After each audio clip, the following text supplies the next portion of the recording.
कि चाहे वो एनआरसी हो, सीए हो, चाहे वो यूनिफॉर्म सिविल कोड हो, ये सिर्फ मुसलमानों तक सीमित नहीं है।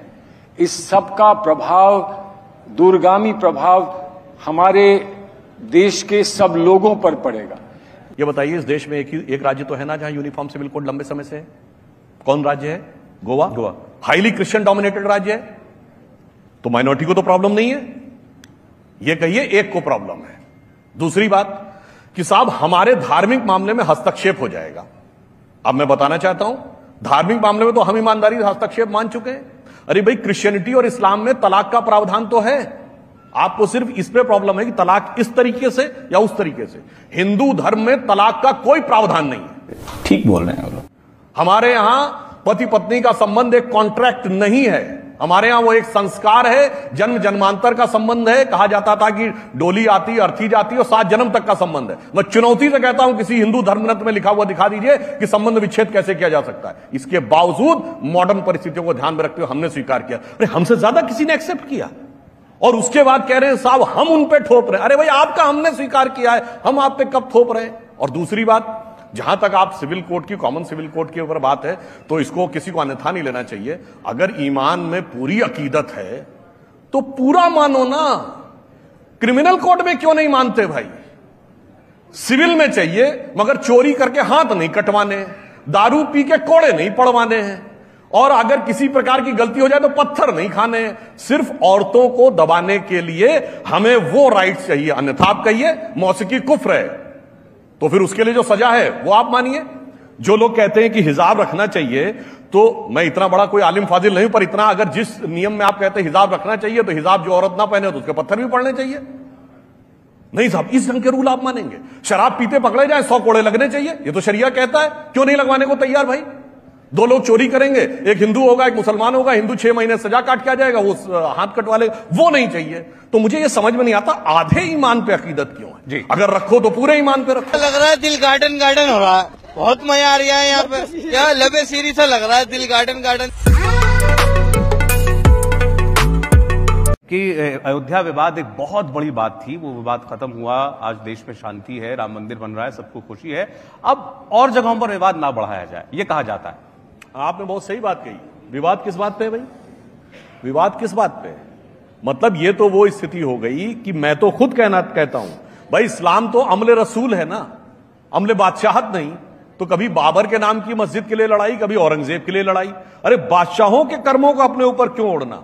यही तो मैं कहना चाहता हूं कि विवाद समाप्त कर दीजिए। एक बार ईमानदारी से कहिए कि जो भी पूर्व काल में अत्याचार हुए, जो नृशंस घोर अत्याचार हुए, उन सब से हम अपना संबंध विच्छेद करते हैं।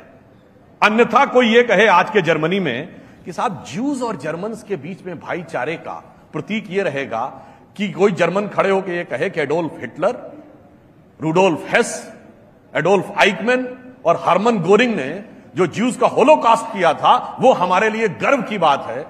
औरंगजेब को आकर लोग टीवी चैनल पर रहमतुल्लाह अल सलेह बोलेंगे, 2007 में उसकी 300वीं वर्षगांठ मनाएंगे, और फिर कहेंगे भूल जाओ पुरानी बात।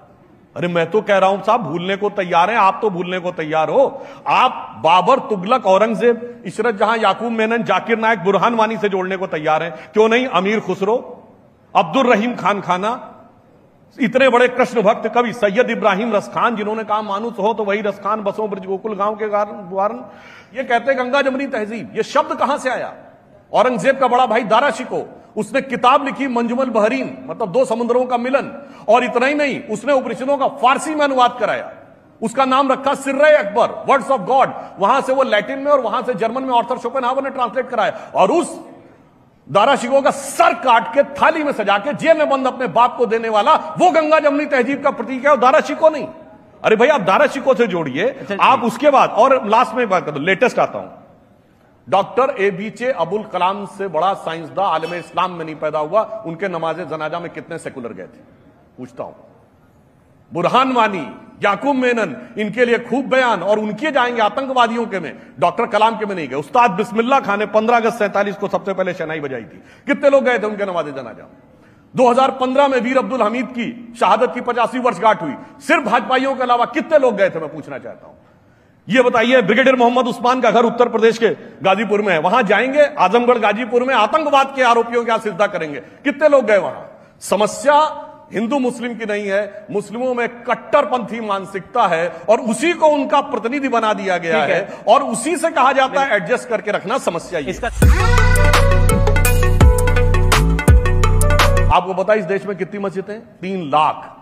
इसीलिए तो मैंने कहा ना, अगर आपके लिए वो चीज का वही अकीदा हो जो हमारे लिए है, आप बताइए कि साहब काशी में हमारे लिए ज्ञान व्यापी का उल्लेख। एक बात बड़ा लॉजिकल सुनिए, पूरे शहर का character pure religious Hindu Kashi, मोहल्ले का कैरेक्टर प्योर रिलीजियस हिंदू, उस जगह का कैरेक्टर ये खुद मानते हैं, ये बगल में भी मंदिर है, यहां भी मंदिर है, यहां भी मंदिर है, ये बीच में मस्जिद अपने आप बनी थी और बादशाह गाजी जिंदा पीर बादशाह आलमगीर अपने आप जाके बनवा दिए थे। ये बात तर्कसंगत लगती है।